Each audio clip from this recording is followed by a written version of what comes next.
할렐루야. 우리 주님 부활하셨습니다. 할렐루야.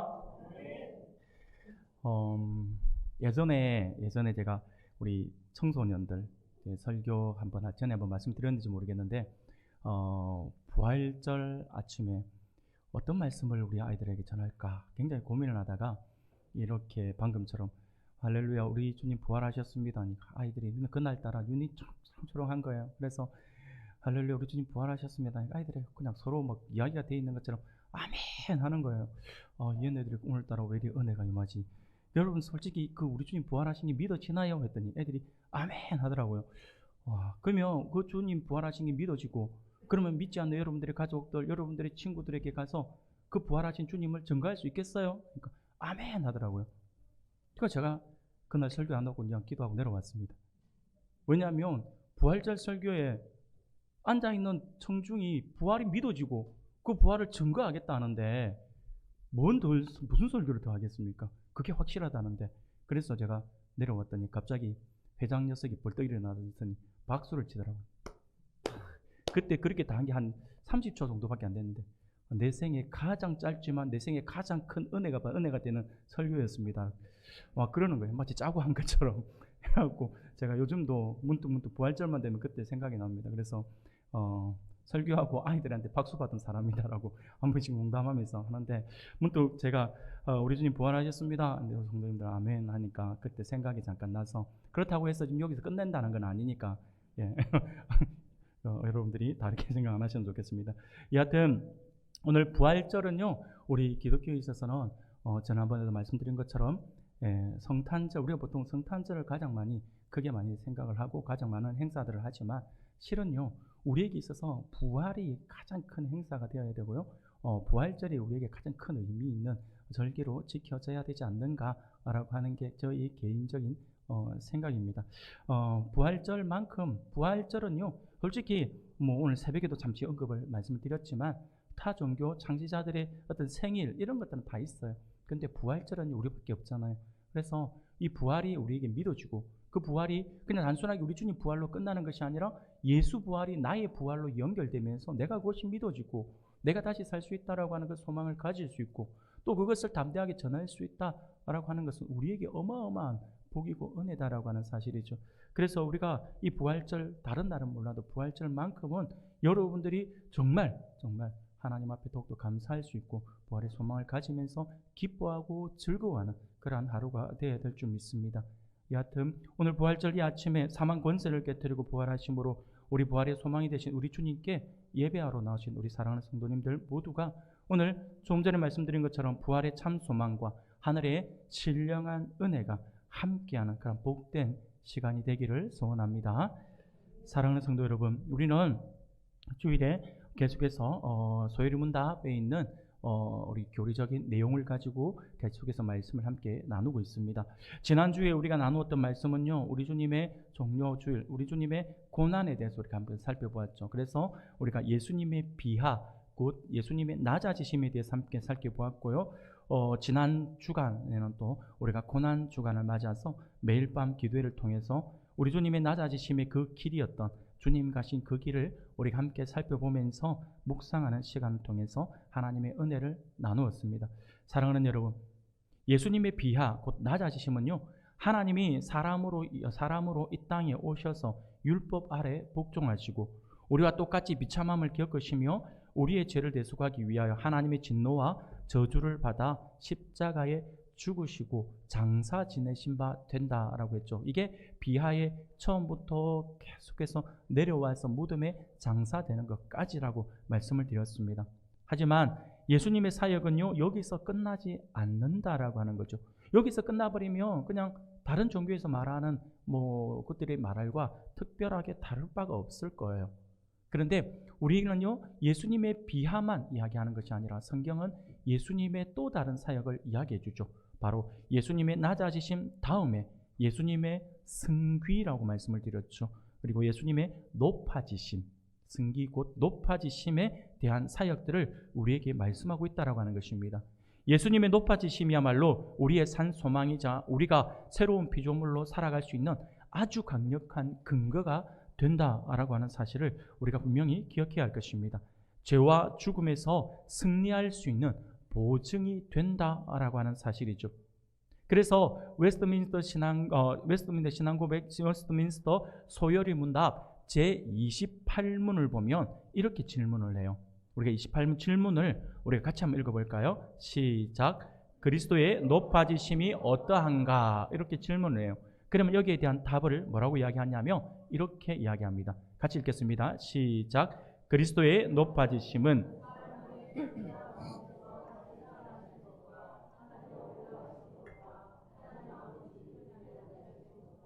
마지막 날에 세상을 심판하러 오시는 것이다. 아멘.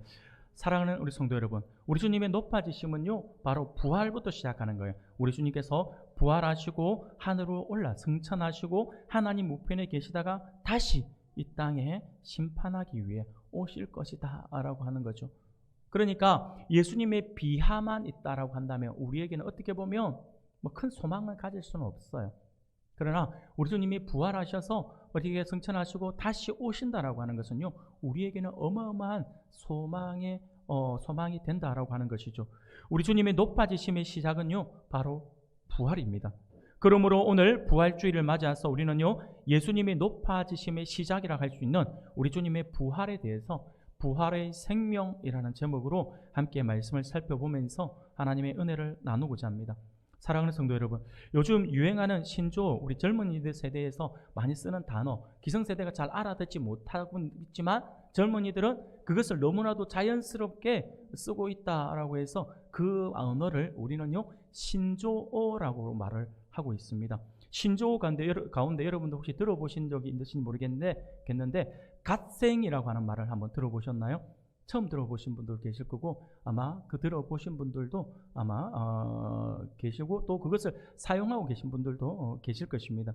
요즘 젊은이들 사이에서 많이 사용되어지고 있는 단어입니다. 이 갓생이라고 하는데 이 갓생이라고 하는 말은요, 신이라고 하는, 이 영어로 신이라고 하는 이 갓과 함께 그리고 인생이라고 하는 생을 이렇게 더해서 갓생이라고 부릅니다. 그래서 우리가 이 갓생이란 말을 직역해 본다면 신의 인생 이렇게 아마 될 것 같아요.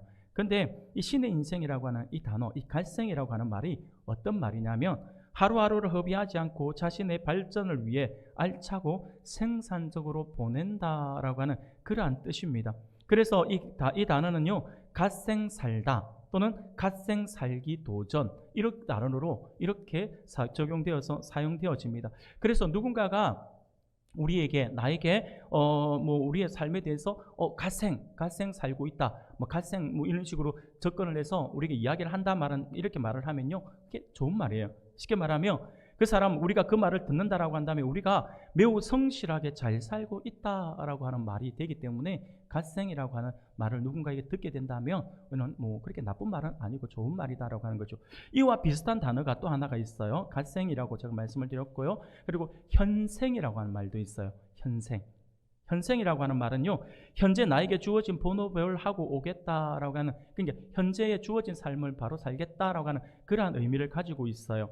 그래서 누군가에게 현생 좀 살아라 라고 말을 한다면 그 누군가의 대상이 만약에 학생이다 라고 한 학생에게 부모님이 아니면 다른 누군가가 선생님이 그 아이에게 현생 좀 살아라 이렇게 이야기하면 공부 좀 해라 이 말이에요. 학생의 신분에 맞는 공부 좀 열심히 해라 이런 이야기고, 직장인에게 현생 좀 살아라 이렇게 말을 한다면 그만 일 좀 해라 이 이야기가 되는 것이죠. 그리고 우리가 보면 이 단어를 쓸 때 우리 학생들도 이런 말을 씁니다. 아니면 다른 누군가에게 내가 던질 때 현생 살고 오겠습니다 라고 하는 말도 많이 써요. 학생이 만약에 내가 현생 살고 오겠습니다 라고 이야기를 하면 학교 다녀오겠습니다 이 말이에요. 공부 열심히 하고 오겠습니다 이 말이에요. 좀 어렵죠. 근데 또 직장인이 내가 현생 살고 오겠습니다 라고 이야기를 하면 제가 직장 다녀오겠습니다, 회사 다녀오겠습니다 이 말이에요. 참 여러분 해석을 잘 하셔야 합니다. 근데 참 어려운 것 같지만 그 단어들을 풀어서 가만 보면 참 재미있다라는 생각이 들어집니다. 사랑하는 여러분, 그런데 제가 갓생과 현생 이야기를 먼저 하고 말씀을 드리는데 이와 유사한 단어가 하나 있어서 또 하나 소개해 드릴게요. 이거는 어느 순간 우리 안에 굉장히 많이 쓰고 있는 단어인 것 같아요. 무슨 말이냐면 이생망이라고 하는 말이죠. 여러분 한번 들어보셨을 거예요. 이생망. 이 무슨 말이죠?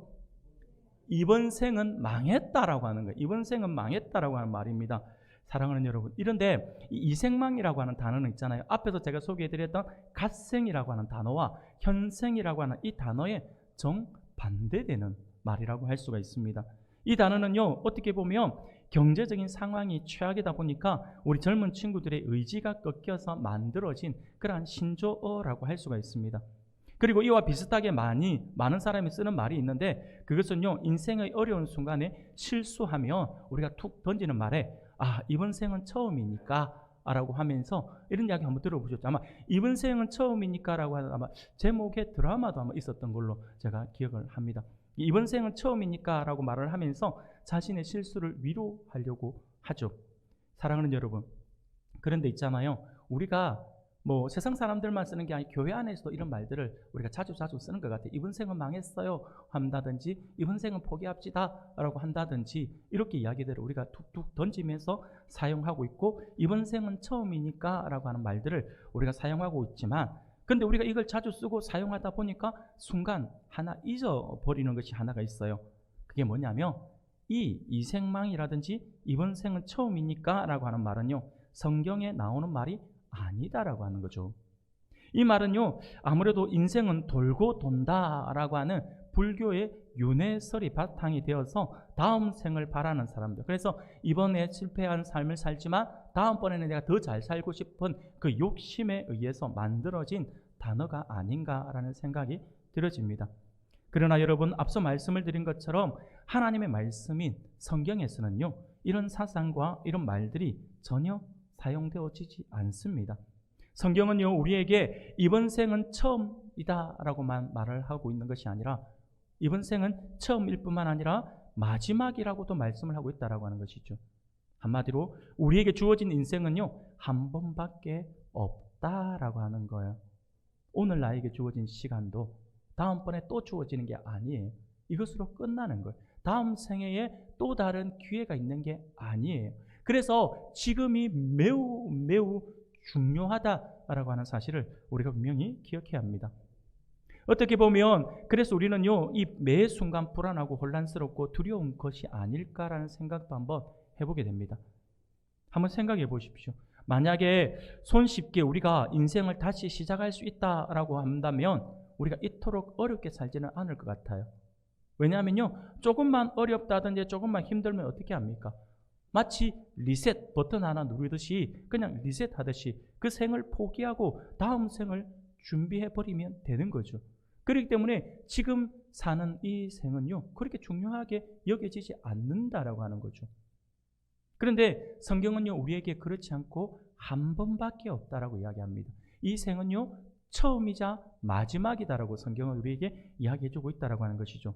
사랑하는 우리 성도 여러분, 성경은요, 우리 인생이 단 한 번밖에 없다라고 분명히 말씀을 합니다. 그뿐이 아니에요. 인생은 이 생에서의 삶이 끝이 아니라 그 뒤에 다가온 아주 중요한 사건이 우리를 기다리고 있다라고 성경은 우리에게 말씀해 주고 있습니다. 이 생의 삶을 끝나고 그래서 모든 것이 다 없어진다가 아니에요. 우리가 이 생의 삶이 끝나고 나면 반드시 모든 사람이 하나의 과정을 거쳐야 된다라고 성경은 우리에게 말씀을 해주고 있어요. 히브리서 9장 27절 말씀을 우리가 같이 한번 읽어보겠습니다. 히브리서 9장 27절입니다. 같이 읽겠습니다. 시작. 그 위에는 심판이 있으리니. 아멘. 사랑하는 성도 여러분, 우리가 이 땅에서의 삶이 마지막이고 처음이자 마지막으로의 삶을 살아가는데, 그러고 나서 모든 것이 끝나고 소멸되는 것이 아니라 그 다음 반드시 우리가 거쳐야 되는 과정이 있다고 말씀을 드렸는데, 그 과정은요, 바로 심판이라고 하는 거죠. 이 말씀은 우리에게 죽음이 끝이 아니고 삶에 대한 심판이 있을 것이며, 영원한 죽음과 영원한 생명의 갈림길 앞에 우리가 서게 될 것이다라고 말씀해 주고 있습니다. 우리의 삶에서 한 번의 실수로 범죄하는 죄는 이번 생은 처음이니까 라고 변명할 수도 핑계할 수도 없다라고 하는 사실을 우리에게 분명히 말씀해 주고 있어요. 그러므로 우리는 죽음 이후의 삶을 생각해야 합니다. 그리고 그 시간을 우리는요, 대비해야 할 것입니다.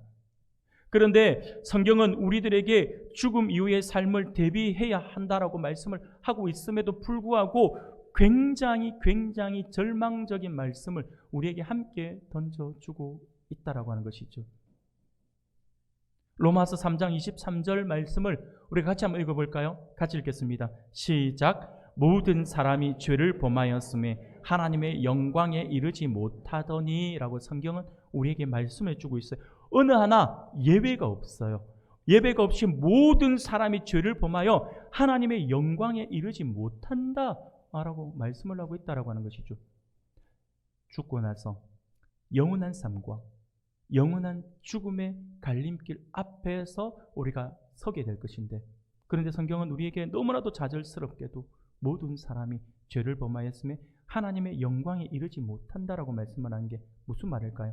그 갈림길에서 영원한 생명을 우리가 누리지 못하고 영원한 죽음, 영원한 지옥으로 우리가 가게 될 것이다라고 성경은 우리에게 말씀을 하고 있다라고 하는 것이죠. 그리고 로마서 6장 23절에는요 이런 말씀을 합니다. 죄의 삭은 사망이요 라고 말씀을 합니다. 우리가 죄인이며 그 죄의 대가를 치러야 하는데 그 죄의 대가는 죽음 외에는 그 어떤 것으로 대가를 치를 수 없다라고 하는 너무나도 우리에게 절망적인 말씀을 주고 있다라고 하는 것이죠. 사랑하는 여러분, 이러한 사실로 볼 때 우리는 정말 절망적인 상황에 놓여 있는 존재라고 할 수가 있을 것입니다. 이번 생은 이로 끝이다가 아니라 영원히 끝입니다. 영원한 지옥불에 들어가야 한다라고 성경은 우리에게 말씀을 하고 있는 것이죠. 사랑하는 우리 성도 여러분, 그런데 성경이 여기까지만 기록하고 있다면 우리는 더할 나위 없는 절망 속에 살아야 할 것입니다. 하지만 성경은 놀랍게도 마치 반전 드라마를 보여주고 있듯이 우리에게 아주 놀라운 사실을 한 가지 더 알려주고 있다라고 하는 것입니다. 그것은 우리 주님께서 우리에게 다시 한 번 더 생을 살아가면서 죄를 범하는 실수를 하지 않도록 기회를 주신다라고 하는 것은 아니에요. 다시 한번 기회를 주시는 것은 아니지만 오히려 다시 한번 기회를 주는 것보다 우리에게 더 좋은 길을 예비해 두셨어요. 훨씬 더 귀한 것을 우리에게 주시고자 죄인인 우리를 대신하여 죽으시고 자신의 생명을 주셨다라고 하는 사실을 우리에게 말씀해 주고 있어요. 그 결과 이제 인류는요, 그분을 믿음으로 영원한 죽음을 벗어나서 하나님 나라에서 영원히 하나님과 교제하는 영원한 생명을 얻을 수 있게 되었다라고 하는 것입니다. 완전히 절망에서 완전히 희망으로 하나님께서 옮겨주신 거죠. 그 사실을 분명하게 보여주고 있는 사건이 오늘 우리가 읽은 본문의 말씀에 등장합니다. 오늘 본문의 말씀은요, 우리 주님께서 죽은 나사로를 살려주심으로써 참된 부활이란 무엇인지 우리에게 분명히 보여주고 있는 말씀이라고 할 수가 있어요. 오늘 본문을 보니 나사로는요, 죽은 지 이미 나흘이 지난 상황이었다라고 성경은 말씀을 하고 있습니다. 이렇게 본문에서 나사로가 무덤에 있은 지 이미 4일이 지났다라고 하는 사실을 굳이 언급하고 있는 이유가 무엇일까요? 그것은요, 죽은 지 4일이나 지나서 시신이 부패하기 시작하여 냄새가 나는 상태이기에 나사로가 살아날 가능성은 완전히 없다라고 하는 사실을 지금 강조하기 위해서 죽은 지 나흘이 되었다라고 이렇게 말씀을 하고 있는 것입니다. 나사로가 완전히 죽어서 더 이상 손 쓸 수 없는 상태였다라고 하는 것이죠. 그런데 흥미로운 것은요, 바로 이렇게 나사로가 완전히 죽어서 사람이 손 쓸 수 없는 그 상태가 오히려 우리 주님이 원하셨던 상황이었다라고 하는 거예요. 왜냐하면요, 주님은 나사로의 죽음과 부활을 통해서 사람의 인생에 새로운 희망을 보여주시고 또한 자신이 어떤 죽음과 부활을 이루게 될 것인지 보여줄 예정이었기 때문입니다. 사랑하는 여러분, 그러면 우리 주님께서 이렇게 이것을 보여주시고자 하신 그 이유는 과연 무엇이었을까요? 그는요, 우리 주님께서 삶을 사실 때에 그 상황적인 모든 상황들을 우리가 한번 살펴보면 아주 쉽게 이해할 수가 있어요.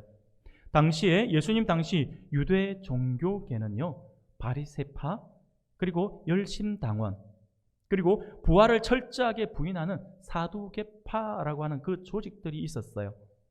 이 중에 사두개파는요, 대제사장들을 중심으로 하여서 종교 귀족의 권익을 대변하는 일종의 종교 정치 집단이었다라고 할 수가 있습니다.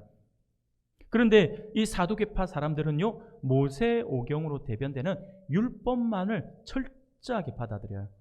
율법 위의 것은 받아들이지 않습니다. 그러다 보니까 천사, 영생, 영혼, 부활, 그런 어떤 영적인 내용들은요, 철저하게 부정하는 사람들이 바로 이 사두개파 사람들이었어요. 그러다 보니까 예수님은요, 살아생전에 이 사두개파와 부딪히는 모습을 자주 보이시기도 했다라고 하는 것이죠. 주님께서 가르치는 것 완전히 상충되기 때문이죠. 특히 부활의 문제에 있어서는요, 사두개파의 반발이 굉장히 심했습니다.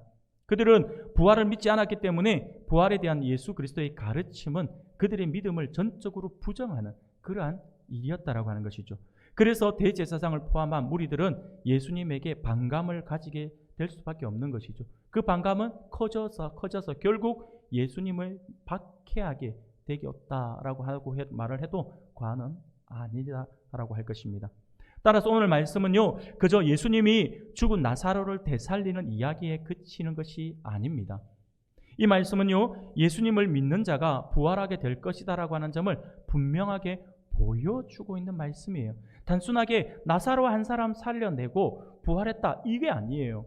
내가 사랑하는 나의 친구 나사로를 살렸다, 내가 이 정도 능력이 있는 존재다, 내가 하나님의 아들이다, 이것을 이야기하고 싶은 것이 아니라 누구든지, 나사로를 비롯한 누구든지 주님을 믿으면 그 부활에 참여하게 될 것이다라고 하는 주님을 향한 믿음을 가질 것을 강조하고 있는 말씀이다라고 하는 것이죠. 오늘 보면 21절 말씀입니다. 21절 말씀을 보면 마르다가 예수님께 이렇게 이야기를 해요. 마르다가 예수께 여짜오되 주께서 여기 계셨더라면 내 오라버니가 죽지 아니하였겠나이다 라고 이야기를 합니다. 무슨 말입니까? 예수님은요, 나사로가 죽은 지 나흘 후에 찾아오셨어요. 나사로가 완전히 죽은 상태였다라고 하는 것이죠. 그렇게 예수님이 오시자 나사로의 누이였던 마르다는요, 예수님이 오셨다라고 하는 말에 그냥 단순하게 그냥 조문 왔는갑다라고 생각을 했을 수도 있어요. 그래서 어쨌든 예수님이 오셨다라고 하는 말에 반가워서 달려나가서 예수님을 맞이합니다. 그러면서 예수님에게 툭 던지는 이야기가, 오빠 나사로가 예수님이 계셨더라고 한다면 오빠 나사로가 죽지 않았을 것이다 라고 그렇게 원망 섞인 말을 합니다. 쉽게 말씀을 드리며 우리 오빠가 나사로가 죽어가기 전에 우리 주님께서 병자를 고치는 그러한 이적들을 많이 행했으니까 오빠가 죽기 전에 당신이 오셨더라면 우리 오빠는 죽지 않았을 건데 왜 이제 오십니까? 라고 하는 거죠. 원망 섞인 그러한 말이었던 것이죠. 그러자 우리 주님께서 이 마르다의 말을 듣고 23절에서 이렇게 말씀을 합니다. 내 오라비가 다시 살아나리라 라고 말씀을 하죠. 이에 마르다는요, 유대교의 보편적인 믿음, 즉 마지막 날에 죽은 자들이 모두 살아날 것에 대한 그러한 믿음으로 24절에서 이렇게 말씀을 합니다. 마지막 날 부활 때에는 다시 살아날 줄을 내가 아나이다 라고 이야기를 하죠. 그러나 예수님이 말씀하시고자 하는 내용은요, 종말 때의 다같이 일어나는 심판 앞에서 일어나는 그러한 부활이 아니다라고 하는 거예요. 주님의 부활의 의미는 완전히 다릅니다. 마르다의 대답을 들으신 주님은요, 부활과 생명에 대해서 다음과 같이 선포하죠. 25절, 26절이에요. 우리가 오늘 읽었지만 우리가 한 목소리로 다시 한번 읽겠습니다. 25절, 26절 같이 읽겠습니다. 시작. 예수께서 이르시되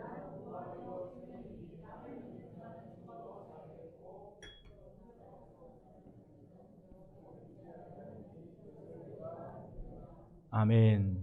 할렐루야. 예.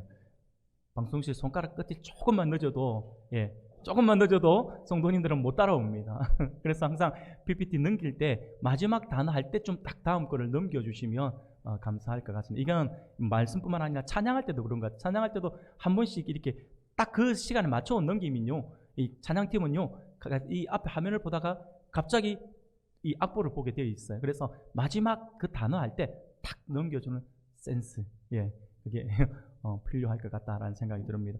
저도 순간 뭐 읽다가 갑자기 멈추지 하고 했더니 안 넘어갔던 거죠. 자, 25절, 26절 너무나도 유명한 말씀이에요. 예수께서 이르시되 나는 부활이요 생명이니 나를 믿는 자는 죽어도 살겠고 무릇 살아서 나를 믿는 자는 영원히 죽지 아니하리니 이것을 내가 믿느냐라고 말씀을 합니다. 사랑하는 우리 성도 여러분, 여기서 우리 주님은요 죽음과 부활 그리고 생명을 서로 대비시켜서 말씀을 하고 있어요. 죽음의 어두운 그림자가 부활과 생명의 빛으로 바뀌는데 그렇게 바뀌는 이 죽음의 어두운 그림자가 부활과 생명의 빛으로 바뀌는 그 유일한 방법이 무엇인가에 대해서 우리에게 말씀을 하는데 그 방법은요 나를 믿는 자라고 이렇게 분명히 말씀을 하고 있어요. 그런데 오늘 25절 26절에 보면요 나를 믿는 자라고 하는 이 말을 두 번이나 사용하고 계세요. 이 두 번이나 이렇게 하심으로써 그리스도를 믿는 믿음을 통해서만 죽음에서 부활 생명을 향해 갈 수 있다라고 분명하게 말씀을 하고 있다라고 하는 것이죠. 사랑하는 성도 여러분, 이게 너무나도 중요합니다. 우리 성도들에게 있어서는 이것은 당연하게 받아들이는 것이라고 할 수는 있겠지만 이것은요 어마어마한 진리와 같은 말씀입니다. 주님을 믿어야지만 된다라고 하는 거죠. 주님을 믿어야지만 죽음의 어두운 그림자가 물러나고 우리가 부활과 생명의 빛을 얻게 된다라고 하는 것이죠. 그리스도를 믿는 믿음을 통해서만 죽음에서 부활로, 죽음에서 생명으로 갈 수 있다라고 하는 사실을 우리 주님께서 지금 우리에게 말씀을 하고 있는 것입니다. 그리고 우리 주님께서는요 그렇게 말씀만 하시는 것이 아니라 실제로 보여주십니다. 예수님께서 나사로가 묻힌 곳에 가서 그 무덤의 입구를 막고 있는 돌을 옮겨놓으라고 말씀을 하시고 그 돌을 옮겨놓자 눈을 들어 우러러 보시고 하나님께 감사 기도를 합니다. 그리고는 이어서 곧장 나사로야 나오라 라고 부르십니다. 사랑하는 성도 여러분, 이 나사로야 나오라 라고 하는 말씀에서 우리는 무언가를 하나 볼 수 있어야 합니다. 그게 뭐냐면 하나님께서 혼돈 가운데에서 빛이 있으라 라고 말씀을 하셨던 그 선포의 말씀을 우리가 기억할 수 있어야 할 것입니다. 하나님은요 죽음 또한 선포로서 이기게 만드시는 분이시다라고 하는 거죠. 마치 주님께서 빛이 있으라라고 말씀을 하시니 빛이 생겨난 것처럼 세상이 창조될 때처럼 주님께서 지금 이렇게 말씀을 선포하고 있다라고 하는 것입니다. 그러자 우리 주님께서 나사로야 나오라 라고 말씀을 했을 때 어떤 일이 벌어졌습니까? 나사로는 하나님의 아들 예수 그리스도의 말씀을 통해 즉시 죽음 가운데에서 생명을 얻어 무덤에서 걸어 나왔다라고 하는 거예요.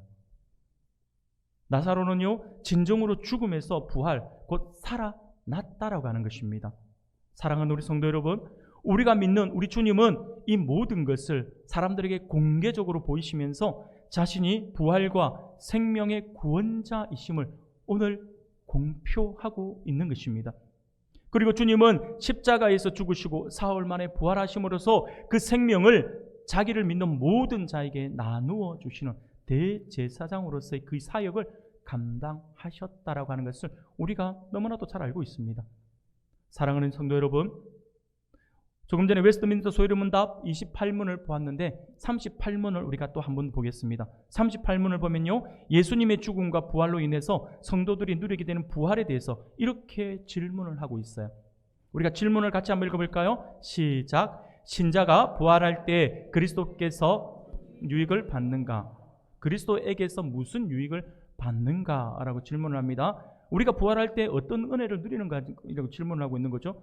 한번 볼까요? 답을 한번 보겠습니다. 같이 읽겠습니다. 신자가 부활할 때에는 영광 중에 다시 살아남을 입어 심판날에 죄 없다 하심을 받고 완전히 복을 받아 영원토록 하나님을 흡족하게 즐거워하는 것이다. 아멘. 사랑하는 성도 여러분, 무슨 말입니까? 우리가 다시 살아난 부활의 때는요 우리 주님 심판 앞에 섰을 때 우리 주님께서 우리를 안다라고 말씀하실 뿐만 아니라 우리에게 있는 그 수많은 죄들에 대해서 죄 없다 하고 이렇게 말씀을 해주신다라고 하는 것이죠. 그리고 우리 하늘의 복을 우리가 받아서 영원토록 하나님과 함께 거할 것이다 라고 우리에게 말씀을 합니다. 부활이 우리에게 주고 있는 어마어마한 은혜입니다. 사랑하는 성도 여러분, 이 문답을 통해서, 이 38문을 통해서 그리스도인들은 이 땅을 살아가는 동안 새로운 소망이 이 땅에 있는 것이 아니라 오직 우리의 소망은 다시 오실 예수 그리스도와 영원한 하나님의 나라에 있다라고 하는 사실을 깨닫게 됩니다. 이로써 우리가 죄로 넘어져 낙심할지라도 우리 죄를 사하시고 우리를 영화롭게 만드실 주님이 함께 계심으로 인해서 우리는 기뻐할 수가 있다라고 하는 것이죠. 우리에게는 그 소망이 있다라고 하는 거죠. 이 생에서의 삶이 끝이 아니라고 하는 거죠. 믿지 않는 자들에게는요, 그 다음 이 죽음 이후에 어마어마한 심판이 기다리고 있겠지만 지금 살아서 예수 그리스도를 믿는 우리들에게는요, 영원한 기쁨과 즐거움이 기다리고 있다라고 하는 거죠. 그러니 어찌 이게 우리의 소망이 아니 되겠습니까? 사랑하는 성도 여러분, 우리는요 아직 죽음을 경험하지 않았어요. 죽음을 경험하지 않았지만 부활하신 예수님 안에서 연합하여 우리는 그 생명을 공유하는 존재들입니다. 지금 우리가 살아서 역사하시는 주님을 믿고 있잖아요. 우리 안에 그분이 계심을 우리가 확신하고 계시잖아요. 주 성령께서 우리와 함께 하신다라고 하는 사실을 잘 알고 있잖아요. 그렇기 때문에 우리는요 죽음을 경험해 보진 않았지만 부활하신 예수님 안에서 연합하여 그 생명을 공유하는 존재로서 예수 안에 있는 우리들은요 반드시 생명력 있는 삶을 살아야 한다라고 하는 거예요. 부활의 소망을 가지고 있고 내 안에 예수 그리스도가 있는데 우리가 날마다 죽은 자처럼 그렇게 살아서는 안 된다라고 하는 거죠. 우리는 생명력 있는 삶을 살아야 합니다. 왜냐하면요 이미 거듭남을 누림으로 죄와 허물로 죽은 상태로부터 우리가 살아난 존재, 예수 그리스도와 믿음으로 말미암아서 연합하잖아요.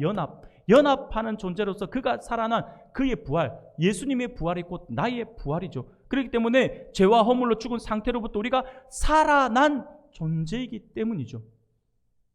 또한 주님께서 재림하시면 영생의 부활을 누림으로써 죄를 짓고 싶은 의지조차 없는 영화로움을 우리가 경험하게 될 것이기 때문입니다. 이 땅에서만 부활의 기쁨을 누리는 것이 아니라 우리는요 저 천국 가면 이 땅과 비교할 수 없는 영화로움을 누리게 된다라고 하는 것이죠. 그러니 우리에게 얼마나 큰 소망이 됩니까? 그러니 이 땅에서의 삶이 조금 힘들고 어렵다고 해서 우리가 인상 쓰고 주저앉을 것이 아니라 우리에게는 참 영원한 소망, 참 기쁨이 있기 때문에 우리는 예수 그리스도의 생명을 소유한 자로서 생명력 있는 삶을 살아야 한다라고 하는 것이죠. 사랑하는 성도 여러분, 부활은 생명이며 우리는 그러한 생명을 가지고 천국의 생명을 미리 맛보아 아는 존재들이다라고 하는 사실을 결코 잊어서는 안 될 것입니다. 그런데 간혹 가다가 이렇게 생각하는 사람들도 있어요. 이거는요 제가 누군가 전에 한번 저에게도 질문을 했던 그 질문이에요. 이렇게 질문을 하더라고요. 그리스도인으로서 이 세상을 살아가는 게 참 어렵다. 특히 우리 지금 시대가 너무나도 힘들어서 예수를 믿는다라고 그렇게 하면서 주님의 말씀대로 지켜나가는 것이 참 쉽지는 않고 어려운 것 같아요 라고 이야기해요. 그러면서 한다는 이야기가 차라리 평생 예수님을 모르고 세상적으로 열심히 살다가 죽기 전에 딱 예수님을 믿고 천국 갔으면 좋겠다라고 이야기를 하는 거예요. 사랑하는 여러분 어떻습니까? 여러분 혹시 이런 생각 해본 적 없나요? 세상에 친구들 얼마나 좋은 재밌는 친구들 많아요. 내가 예수를 딱 믿음과 동시에 어떻게 됩니까? 교회에 매이는 것 같아요.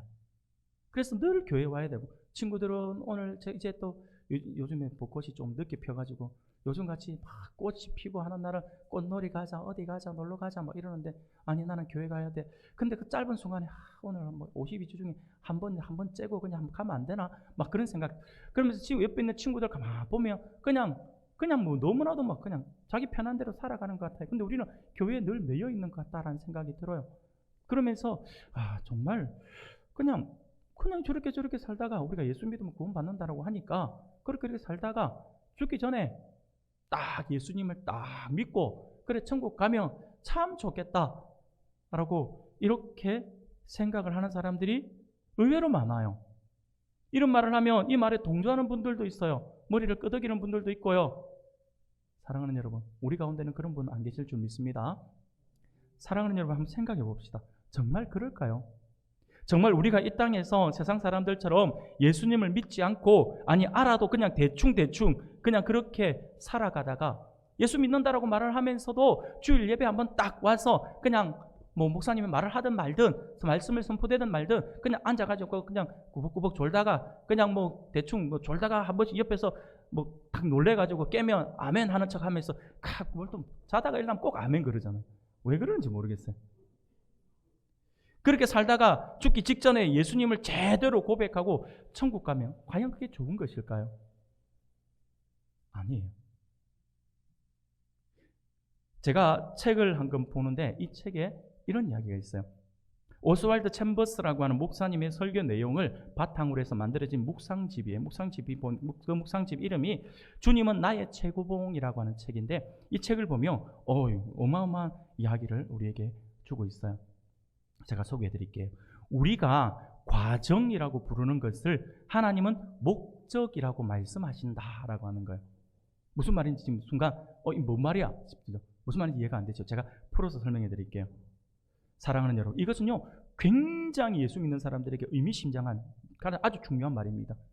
이 말은요, 우리가 천국이라고 하는 결과만을 위해서 과정은 무시하고 살아가는 게 아니고, 이 세상을 살아가면서 하나님 나라를 위해 살아가는 모든 순종과 고난의 몸부림이야말로 하나님이 원하시는 목적이다라고 하는 것이죠.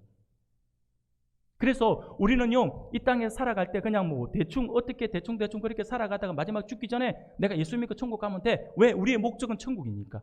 그래서 우리의 과정들은요, 우리가 그냥 무시하고 그냥 그렇게 대충 살아가다가 마지막에 믿고 천국 가면 된다라고 말씀을 하지만, 그래서 우리의 과정은 중요하지 않다라고 이야기를 하지만, 하나님은 우리의 그 과정을 하나님은 목적이다라고 말씀을 하신다라고 하는 거죠.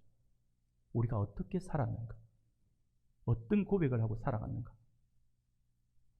사랑하는 여러분, 이 이야기는요, 저도 여러분들에게 자주 쓰고 있는 말이에요. 기억하시는지 모르겠어요. 천국에만 비유하는 말이 아니고, 저도 말씀을 나누면서 자주 언급하면서 여러분들에게 도전을 드리는 말씀이죠. 기억하는지 모르겠습니다만은, 우리의 예배가 하늘 예배가 되고 예배 시간을 통해서 하나님의 임재를 경험하기를 원한다라고 한다면, 예배에 와서 앉아있는 이 시간도 중요하지만 이것보다 더 중요한 시간이 있다라고 말씀을 드렸죠. 바로 한 주간의 삶 속에서 하나님의 임재를 기대하는, 그리고 예배를 준비하라라고, 하나님의 임재를 기대하는 그 예배를 준비하라라고 말씀을 드렸죠. 한 주간 주일 예배를 사모하며 그 예배에 임재하실 하나님을 만나고자 간절히 기도하고, 하나님 앞에 설 때에 경건하게 보이고자 삶을 경건하게 살면서 준비를 하면, 그 예배는 하늘의 신령한 예배가, 하늘의 신령한 은혜가 있는 예배가 될 것이고, 무엇보다 하나님의 임재를 통해 위로받고 새 힘을 공급받는 하늘의 예배가 된다라고 하는 것이죠. 우리가 과정에서 이미, 우리가 그렇게 준비하는 그 과정에서 우리는요, 이미 하나님의 사람이 되어서 하나님께서 기뻐 찾으시는 참 예배자로서 주님으로부터 인정을 받게 된다라고 하는 거예요. 그래서 제가 전에도 여러분들에게 말씀을 드리면서, 수련회 가는 거는 수련회에서 준비하는 과정에서 결정이, 은혜 받고 안 받고는 준비하는 과정에서 결정이 된다라고 말씀을 드렸고, 주일 예배에 와서 은혜 받고 안 받고는 일주일의 한 주간의 삶 속에서 주일 예배를 어떻게 준비했느냐에 따라서 모든 것이 결정이 된다라고 말씀을 드렸죠. 사랑하는 여러분, 하나님이 찾으시는 예배자는요, 이 시간에 앉아서 여러분들이 경건하게, 주일이면 예쁜 옷 입고 깨끗한 옷 입고 와서 예쁜 모습으로 화장도 하고 예쁘게 머리도 단정하고 이렇게 와서 앉아있는 이 예배, 이렇게 드리는 그 예배자를 하나님은요 참 예배자라고 말씀하신 적이 없어요. 하나님이 찾으시는 참 예배자는요, 이렇게 예쁜 모습으로 앉아 계시는 여러분들, 이 모습이 아니에요. 하나님이 찾으시는 참 예배자는 삶의 한가운데에서, 주중에, 오늘 내가 주일인데 내가 이번 주일에 어떤 은혜를 나에게 주실까? 어떻게 내가 예배를 준비하고 어떤 은혜를 받을까? 그러면서 내가 그 예배를 준비하고, 내가 말을 한마디 하더라도 행동 하나를 하더라도 하나님이 나와 함께 하시는데, 내가 지금 하나님 앞에 있는데 내가 이렇게 살면 안 되지 하면서 어쨌든 간에 내가 경건한 모습을 살려고 발버둥 치고 있다면, 하나님이 찾으시는 예배자는 바로 그 사람이 되는 거예요. 그래서 이 오스왈드 챔버스라고 하는 목사님이 했던 그 이야기, 우리가 과정이라고 부르는 그것을 하나님은 목적이다라고 부른다라고 그렇게 이야기를 하고 있는 것입니다. 사랑하는 우리 성도 여러분, 오늘 이 부활절 아침에 우리 하나님께서 우리에게 주시는 말씀을 기억할 수 있기를 바랍니다. 그래서 이제 우리 주님의 그 부활을 믿고 그 부활이 곧 나의 부활임을 알아서 부활의 생명을 가진 자로서 많은 사람들에게 생명이 넘치는 그리스도의 모습을 삶으로 보여줄 수 있는 우리 성도님들이 되시기를 소원합니다. 부활을 온전히 누리면서 생명력 있는 삶을 살아서 예수 믿는 사람들이 왜 저렇게 행복할 수밖에 없는지를 보여주어야 합니다. 우리의 믿지 않는 가족들, 그리고 주변의 지인들과 이웃들, 우리 주변의 많은 사람들에게 부활하신 주님의 사랑을 전할 수 있기를 바랍니다. 이를 우리 하나님은 기뻐하시고 또한 더 많은 영혼들이 주께로 돌아오는 역사가 일어나게 될 것이다라고 하는 것입니다. 하나님은요, 결국 우리를 통해서 일하시거든요. 하나님께서 우리를 통해 일하세요. 그러면 당연히 우리는 욕심을 가져야죠. 하나님께서 계획하신 그 일, 하나님이 일하심의 그 일, 그 중심에 내가 쓰임받기를 원합니다라고 해야 합니다. 근데 그때의 쓰임은요, 많은 것을 요구하는 게 아니에요. 참 예배자만 돼도 돼요. 오늘 부활절이니까 부활의 참 소망을 가지고 우리가 기쁨 가운데서 그 부활을 증거할 수 있는 그 삶을 살아도 된다라고 하는 거죠. 사랑하는 여러분, 이 모든 말씀들을 우리가 분명히 기억해서 오늘 이 부활의 아침, 우리에게 주신 이 말씀을 기억해서 하나님께서 허락하시는 놀라운 부흥과 놀라운 그 은혜의 한가운데에서 또 주님께 귀하게 쓰임받는 우리 모든 성도님들이 다 되시기를 주님의 이름으로 축원합니다.